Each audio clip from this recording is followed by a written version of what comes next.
मेरा नाम रोमा है। गुरुजी के पहले दर्शन एंड 97 में किए। मैं एम्पायर एस्टेट रहती हूँ और गुरुजी यहाँ पे उन दिनों पंजाब से आए थे। संगत नहीं होती थी। मुझे भी किसी ने ऐसे ही बताया एक दिन कि ऐसे ऐसे गुरुजी आए हुए हैं और वो जो गुरुजी हैं वो बहुत ही फैंसीली ड्रेस होते हैं। और जब मैंने सुना कि ये एम्पायर स्टेट में है तो मैं बहुत हैरान हुई, बिकॉज एक बहुत छोटी सी कॉलोनी है और हम सब जानते हैं कौन से घर में कौन रहता है। तो मैं रेगुलर वॉक करती थी, तो मैं शाम को जब वॉक करने गई तो उन्होंने कहा था विला ई है, उधर हैं ये गुरुजी। तो मैं जब विला ई देखा so I just enter. Shagun uncle खड़े थे जो गुरुजी के सेवादार थे तब। मैंने बोला यहाँ गुरुजी हैं कोई? तो ही सर आप कौन है, कहाँ से आए हैं, किसने भेजा है? तो मैंने तो सुना नहीं, रुकी नहीं कि वो क्या बोल रहे हैं और क्या बोलने वाले हैं। मैं सीधा अंदर चली गई। मैंने देखा, मैं सीढ़ी से ऊपर गई और मैंने देखा एक सोफे पे कोई बैठा हुआ है, तो और 4-5 लोग नीचे बैठे हैं कारपेट पे। तो मैंने ऑब्वियसली सोचा कि जो सोफे पे है वही गुरुजी होंगे, और पैंट्स और शर्ट पहनी हुई थी। और मुझे नहीं पता कौन है ये, बस मुझे किसी ने बताया और मैं पहुंच गई। तो मैंने हाथ जोड़े और मैंने बोला नमस्ते गुरुजी। तो ही इमीडिएटली सेड तू कहाँ से आई है? तो मैंने बोला कि मैं गुरुजी मैं यहीं पे रहती हूँ। कौन से नंबर में? देन से किसने भेजा है? और मैं उनको बताना नहीं चाहती थी। मैंने बोला गुरुजी कोई आपकी बात कर रहा था तो मैं आ गई। तो गुरुजी बोलते कौन बात कर रहा था? अब गुरुजी मुझसे पूछते जाएं और मैं उनको स्ट्रेट आंसर नहीं दूं। मैं बोलूं कोई आपको मिला था, आप किसी के घर गए थे गुरुजी, और एयर मार्शल सरीन के घर गए थे, मुझे याद है। तो फिर गुरुजी मुझे सुन के बोलते हैं सीधी तरह क्यों नहीं बताती that so and so was talking about me. So I was shocked कि ये इनको कैसे मालूम। तो मैंने बोला हाँ जी गुरुजी। तो बोलते सीधी तरह क्यों नहीं बोल रही फिर? तो मैं चुप हो गई। बोल रहे क्या बोल रहे थे? तो मैंने बोला गुरुजी अच्छी बातें नहीं बोल रहे थे। तो Guruji just smiled and he said बैठ जा। मैं वहां बैठ गई and I kept staring at Guruji. मुझे नहीं पता था मैं कहाँ आ गई हूँ, कीर्तन चल रहा था एंड मैं बैठी रही और जो भी वो बात कर रहे थे गुरुजी उनसे मैं सुनती रही। मैंने बोला गुरुजी मैं कल आ जाऊं? बोलते हैं किस वास्ते? मैंने बोला गुरुजी माथा टेकने के लिए। इसे की लोड़ है? तो आई केप्ट क्वाइट। मैं चुपचाप मैं आ गई बाहर, मैं घर चली गई। गेट पे आई तो मैंने पूछा किसी से कि ये गुरुजी हैं, ये कहाँ से आए हैं? उन्होंने कहा पंजाब से, पर यहाँ कोई संगत नहीं होती अभी। तो मैंने कहा ये संगत करते हैं? तो उन्होंने कहा कि जब संगत होगी तो हम आपको बता देंगे, फिर आप आ जाना। तो मैंने बोला ठीक है। फिर भी मेरे से रहा नहीं गया और मैं रोज शाम को जब वॉक करती मैं किसी न किसी तरह चली जाती अंदर। कभी गुरुजी होते, कभी कहीं बाहर गए होते। जब होते तो मैं फिर बोलती नमस्ते गुरुजी। बोलते फिर आ गई तू? मैंने बोला हाँ जी गुरुजी माथा टेकने। तो आई वो टेको माथा। कभी चाय मिलती थी कभी नहीं, मैं चली जाती थी। फिर पता लगा कि फर्स्ट 98 में गुरुजी किसी के घर, किसी बहुत पुरानी संगत के घर, आई थिंक बब्बर अंकल के घर गए थे लोहड़ी पे। और फिर बैसाखी का फंक्शन था उस साल और बैसाखी से संगत शुरू होने लगी। 15 लोग, 20 लोग, 25 लोग, थोड़े थोड़े लोग। और जैसे जैसे गुरुजी का आदेश होता गया और जिसको बुलाना था गुरुजी बुलाते थे। एंड दैट ईयर उनका बर्थडे बहुत धूमधाम से मनाया गया रैंच में, जो एमजी रोड पे एक फार्म था। जब रैंच पे मनाया गया तो करीब 25,000 लोग आए। गुरुजी सुबह से रात तक बैठे और उन्होंने प्रसाद दिया, लंगर दिया। और आई वाज एब्सोल्युटली डम स्ट्रक कि ये कौन से गुरुजी हैं, कहाँ से आए हैं। ट्रक्स में भर के राजस्थान से, पंजाब के विलेजेस में से संगत आ रही थी और प्रसाद दे रही थी, लंगर खा रही थी और जा रही थी। फिर आहिस्ता आहिस्ता जब संगत शुरू हुई तो Guruji used to sit 7 days a week। तो मैं रोज जाने लगी क्योंकि कुछ होता था शाम को और आपका दिमाग ही यही रहता था कि कैसे शाम होगी और मैं रेडी होंगी और मैं गुरुजी के पास चली जाऊंगी। तो जब मैं जाती थी मैं ना राइट देखती थी ना लेफ्ट, क्योंकि रास्ते में नेबर्स मिल जाते थे, टाइम वेस्ट होता था। हेलो हाउ आर यू, कहाँ जा रहे हो? तो जब मैं जाती थी तो गुरुजी ने बोला कि तू बुलेट की तरह अंदर आती है, किसी ने बात नहीं गल नहीं करती। गुरुजी बोलते थे अनुदस की करना है, एनु कह लोटा लेके आ, एनु कह this. So I started translating for Guruji. As time passed, मैं गुरुजी के जब रोज आती थी तो मैं देखती थी कि ये कौन है, कैसे गुरुजी हैं। और गुरुजी को आप डिस्क्राइब तो कर ही नहीं सकते। जो पुरानी पंजाब से संगत आती थी, जो उनकी पिंड से आती थी, तो मैं उनसे पूछती थी, क्योंकि वो तो गुरुजी को बहुत पहले से जानते थे मेरे से, और वो बताते थे कि गुरुजी ओमनी प्रेजेंट है, ओमनी पोटेंट है, ये तो इनको तो सब पता होता है, इनको कुछ बताने की जरूरत नहीं पड़ती, ये तो तुम्हारा पास्ट प्रेजेंट फ्यूचर स्कैन कर लेते हैं। और जब मैं सुनती थी कि ये गुरुजी ना अभी यहाँ बैठे हैं, आप सोचते हो, पर ये मत सोचो ये यहाँ बैठे हुए हैं, ये इन्हीं कपड़ों में या दूसरे कपड़ों में किसी और कंट्री में भी हो सकते हैं। तो मैं बोलती थी मतलब? तो बोलते थे हाँ, आपको पता लग जाएगा Aahista Aahista. I found it really very amazing कि ये लोग क्या बोल रहे हैं, और इनको सब पता है, इनको कुछ बताने की जरूरत नहीं पड़ती।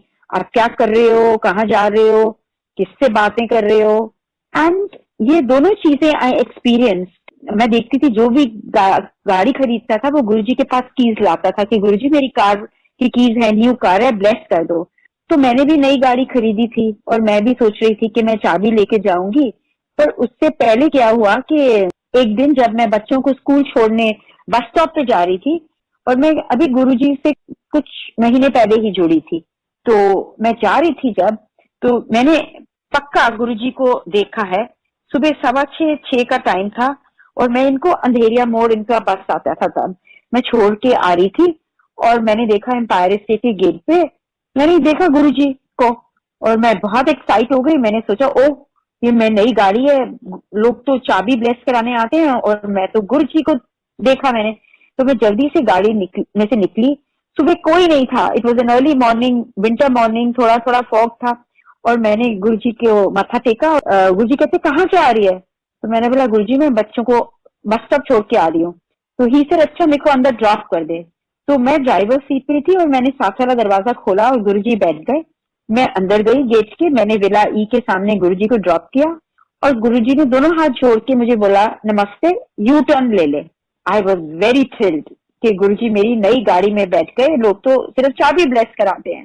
So when I turn back and I was going home, next day I think was a Sunday, and Sunday को ड्राइवर नहीं था, तो मैं गाड़ी चला के पूसा रोड गई थी किसी फ्रेंड के घर। तो जब मैं गई तो रास्ते में मेरा बहुत भारी एक्सीडेंट हुआ, और जो एक्सीडेंट हुआ वो सारा इम्पैक्ट आया जहां next to the driver seat जहां गुरुजी बैठे थे। सस्पेंशन गाड़ी का टूट गया और मोबाइल फोन नए नए थे।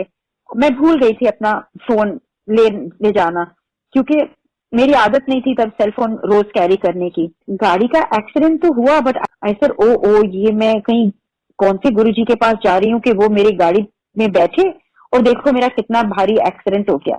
और मैं यही सोचती गई, बहुत लोग इकट्ठे हो गए, पुलिस आ गई, किसी ने मुझे हेल्प किया, गाड़ी आई टो करने, और ये सब हुआ। और जब तक मैं घर आई शाम के 4 बज गए थे और मेरे दिमाग में एक ही चीज थी, I want to tell him कि गुरुजी आप मेरी गाड़ी में बैठे और देखो क्या हुआ, because I was so stupid. So शाम हुई और मैं भाग के 6 बजे तैयार होके आई गो टू गुरुजी। और मैंने बहुत कोशिश की कि मैं गुरुजी से बात करूं, बिकॉज गुरुजी से आप बात नहीं कर सकते थे जब तक गुरुजी आपसे बात ना करना चाहें या आपको बुलाए ना। तो मैं देखती रही गुरुजी के, अगर if he looks at me I would say कि गुरुजी मुझे आपको कुछ बताना है, बट गुरुजी ने तो मुझे टोटली इग्नोर किया। और उस दिन वो छोटी छोटी लैमिनेटेड फोटोग्राफ्स बांट रहे थे और सबको बोल रहे थे LF तू फर्स्ट, और मुझे नहीं मिली फोटो। और मैंने कोशिश भी की, तभी मैं खड़ी होती कि मैं सोचती थी गुरुजी मुझे भूल गए देना, पर गुरुजी टोटली इग्नोर्ड मी। फिर उन दिनों में क्या होता था, जब लंगर का टाइम होता था तो गुरुजी भी अपने कमरे में जाते थे और लंगर खाते थे। तो जब गुरुजी अपने कमरे में गए तो किसी ने, मुझे सेवादार ने आके बोला कि रोमा आंटी गुरुजी आपको बुला रहे हैं। तो मैं भाग के अंदर गई। गुरुजी कहते हैं हाँ की गल है। मैंने बोला गुरुजी आपको मालूम है आज क्या हुआ? और वेरी कैजुअली वो अपना लंगर कर रहे थे। कहते की होया? मैंने बोला गुरुजी आज मेरा बहुत बड़ा एक्सीडेंट हुआ है और जिस गाड़ी में आप बैठे थे ना उसी में हुआ है, और जहां आप बैठे थे before I could finish Guruji cut me and said brown pant पा के कितने टुरी फिरती सी। तो मैंने सोचा गुरुजी ने मुझे फिर से देख लिया होगा। गुरुजी कहते हैं फोन का की फायदा होया सेल फोन का, जदों तू चक के नहीं गई, ये तो सिर्फ मुझको ही मालूम था। और गुरुजी ने मुझे बोला कि एक नो एंट्री से आंटी आ रही थी, सिगरेट पी रही थी, उसने तेरी गाड़ी को मारा, 3 लेडीज थी कार में। और फिर ये ही डिस्क्राइब द एंटायर एक्सीडेंट कि कैसे मैं घर आई। और मैंने बोला गुरुजी मेरी गाड़ी पूरी टूट गई। तो गुरुजी ने मुझे डांटा और बोला कमली तू अपनी गड्डी नो रो रही है, तेरे को पता है कि तेरे आज 9 हड्डियां टूटनी थी। तो मैंने बोला गुरुजी मेरा फ्रैक्चर होना था। फ्रैक्चर तेरी 9 हड्डियां टूटनी थी, आज तेरा असली जन्मदिन है, हुण तू ए जन्मदिन मनाया कर, आज तेरा बर्थडे है, मैं तेनू न्यू लाइफ देती है। लेख भी मैं लिखदा हाँ ते मैं लेखा विच इंटरफेयर नहीं करता, बट अज मैनू करनी पई क्योंकि अगर तू बेड रेस्ट चली जाती तो तेरे बच्चे रुल जाते। और फिर उन्होंने मुझे अपनी फोटो दी छोटी जो लैमिनेट बाहर बांध रहे थे और बोला जा अब ये गाड़ी में लगाया कर, जा लंगर खा। And when I came out I asked the sevadar in the kitchen, I said कि यू नो आज मुझे गुरुजी सुबह मिले थे 6 बजे। तो उन्होंने बोला 6 बजे तो गुरुजी पाठ में थे, गुरुजी 6 बजे थोड़ी अकेले घूमने चले जाते हैं ऐसे। तो मैंने बोला नहीं गुरुजी ने मिले थे, उन्होंने इस कलर की पैंट और इस कलर की शर्ट पहनी है। और गुरुजी कभी स्वेटर्स नहीं पहनते थे, चाहे कितनी भी ठंड हो। जनवरी फरवरी का महीना होता था, फुल स्पीड पे एयर कंडीशनर चल रहा होता था और हम बिल्कुल शिवर कर रहे होते थे। और गुरुजी ने हाफ स्लीव्स की टी शर्ट और पैंट पहनी होती थी। ही वॉज नॉट अफेक्टेड कि बारिश है या वेदर है, नीचे जमीन पे कीचड़ है बारिशों में, क्योंकि वो तो जमीन पे चलते ही नहीं थे। वो तो कहते थे कि मैं तो 3 इंच ऊपर चलता हूँ। और ये भी हमने देख लिया था क्योंकि एक बार जब हम बड़े मंदिर बन रहा था, गुरुजी हमें रात को लेके गए तो वहां पे ना पूरा सीमेंट का फ्रेश काम हुआ था एंट्रेंस पे गेट के पास। तो गुरुजी ने हमें बोला कि आप सब साइड से आना, और हम सब साइड से आए थे ताकि हम उसके ऊपर अपने पाँव नहीं रखें और वो खराब ना हो। और गुरुजी वहीं से गए और मैं देखने लग गई कि गुरुजी के तो हमारे पाँव तो जूते तो कीचड़ में थे, मुझे पता नहीं लगा। पर जब गुरुजी अंदर गए और बैठे कारपेट के ऊपर तो मैंने देखा कि गुरुजी के शूज तो एब्सोल्युटली क्लीन थे नीचे से। तो मैंने बोला गुरुजी और आपके जूते तो बिल्कुल क्लीन है। और फिर मैंने बाहर जाके भाग के देखा कि गुरुजी के पाँव के निशान भी नहीं थे। तो गुरुजी बोलते होर असी जमीन पे थोड़ी चलते हैं, असी तो 3 इंच उत्ते चलते हैं। आहिस्ता आहिस्ता मैं देखती गई कि गुरुजी क्या करते हैं। मैंने देखा कि किसी की फिलोपियन ट्यूब नहीं है, किसी का बेबी नहीं हो सकता, किसी की ओवरी नहीं है, और गुरुजी को बताया भी नहीं है। वो गुरुजी के पास आए हैं और गुरुजी उसको बोल रहे हैं उन्हें मई है या तेरा काम अक्टूबर में हो जाएगा। वो अक्टूबर में प्रेग्नेंट हो जाती है, डॉक्टर शॉक्ड हो जाते हैं, बस बेबी हो जाता है। कोई आता है तो गुरुजी उसको 6 समोसे देते हैं और उनकी आर्टरीज क्लियर कर देते हैं प्रसाद से। किसी को डायबिटीज होती है तो गुरुजी उसको 10-15 जलेबियां खिला देते हैं, रसगुल्ले दे देते हैं, हलवा दे प्रसाद दे देते हैं। और किसी को जो इतना फिट होता है और जो ना कभी अल्कोहल पीता है, ना कभी नॉन वेजिटेरियन खाता है और इतनी ज्यादा वॉक और जिमिंग और सब कुछ करता है, गुरुजी उसको बोलते हैं अंकल आप एग्जेक्टिव चेक करा के आ जाओ। उन दोनों एग्जेक्टिव चेक्स शुरू हुए थे। वो कहते कि नहीं गुरुजी मेरे को कोई प्रॉब्लम नहीं है, मेरे को कोई टचवुड कोई हेल्थ इश्यू नहीं है, तो मैं तो रोज इतने किलोमीटर वॉक करता हूँ, ये करता हूँ। गुरुजी ने इग्नोर किया। फिर वो लंगर खा के जा रहे थे, गुरुजी ने कहा जाओ जाओ एग्जेक्टिव चेक करा लो। और अगले दिन वो भागे हुए आ रहे हैं और वो बोल रहे हैं कि गुरुजी मेरी 2 आर्टरीज बिल्कुल ब्लॉक्ड हैं। तो उन्होंने सोचा गुरुजी उनको प्रसाद दे देंगे और उनकी आर्टरीज भी खुल जाएंगी। तो गुरुजी ने बोला जाओ फिर था, चलो चलो सर्जरी कराओ, जाओ डॉक्टर त्रेहन नु कहो बुकिंग करो अपनी सर्जरी दी। तो ही सेड कि गुरुजी आप मेरे को सर्जरी के लिए क्यों बोल रहे हो, आप लोगों को तो ऐसे ही कर देते क्यों। गुरुजी से बहस ना कर दे, सबके लिए एक ही दवाई थोड़ी होती है, सबका अलग होता है इलाज। कभी मैंने देखा कि गुरुजी किसी को बोलते हैं कि पान का पत्ता ले आओ एंड किसी का ब्रेस्ट कैंसर ठीक कर रहे हैं, किसी का हिप सर्जरी कर रहे हैं, किसी का कुछ। देन ही वुड से कि तुम लोग तो जाओ स्टैचूज को ही करते हो, प्रे जाते हो मंदिर और शिव तुम्हारे सामने बैठा है। शिव जी ने तो शादी भी करा ली, मैंने तो वो भी नहीं कराई। और देवियां तो मेरी बेटियां हैं सारी, और तुम वैष्णो देवी जाते हो, इधर जाते हो, जब लंगर होता है, जब फंक्शन होता है, तो सारे देवी देवता आते हैं लंगर खाने के लिए यहाँ पे। गुरुजी मुझसे जोड़े ते दिमाग आया करो तो बाहर छोड़ के आया करो, इस पे बट करना है तो इथे आने की लोड़ नहीं है, और सवेरे किसी होर गुरु को जाना है, शाम को इथे आना है, तो कोई फायदा नहीं है। दो कश्तियों में पाँव नहीं रखो, ना मेरा टाइम वेस्ट करो ना अपना टाइम वेस्ट करो। Sometimes, many times, not sometimes, I saw him suddenly produce divine प्रसाद, और वो प्रसाद जिसके लिए होता था उसको मिलता था, और फिर थोड़ा सा लेके जितने भी लोग होते थे, चाहे 200 हो 300 हो, उनमें एक एक छोटा छोटा स्पेक बनता था। गुरुजी उनको बोलते थे, किसी को बोलते थे अलमारी च रख लेना, किसी को बोलते थे लॉकर च रख लेना, और उन लोगों के पास वो जो प्रसाद है उसकी फ्रेग्रेंस बिल्कुल चेंज नहीं हुई, वो प्रसाद खराब नहीं हुआ। एक दिन मैंने पूछा कि गुरुजी आप कैसे डिसाइड कर लेते हो कि आपने किसको देना है डिवाइन प्रसाद, जो भी आपके सामने आता है आप उसको दे देते हो? तो गुरुजी से ना, मैंने हुक्म होता है मैं दे देना प्रसाद, इन्हें क्वेश्चन ही पूछ दे। तो मैं चुप हो जाती थी। बच्चों के एग्जाम्स होते थे तो सारे बच्चे अपने पेन ब्लेस कराने आते थे, किसी को गुरुजी बोल देते थे कुछ इकोनॉमिक्स का, ये पढ़ ले तू, ए आना है, तू कल सारी रात जो पढ़ रहा था ना उसमें से कुछ नहीं आना। अगर मैं गुरुजी का कोई कहना नहीं मानती थी और मैं बोलती थी नहीं गुरुजी मैं अंडर ग्रेड नहीं भेजूंगी, पोस्ट ग्रेड भेज दूंगी, Guruji would explain me like an elder person and he would say जिद नहीं कर दे महापुरुषों दे नाल, जो मैं कह रहा वो कर ले, एंड बाद इस तेन समझ आएगी मैं की कीता। कई बार हम गुरुजी के पास जाते थे तो गुरुजी बोलते थे पीछे होके बैठो, पीछे होके बैठो, और जहाँ गुरुजी का आसन था वो आगे की जगह बिल्कुल खाली रखते थे, और हम लोग साथ पीछे पीछे होके बैठते थे।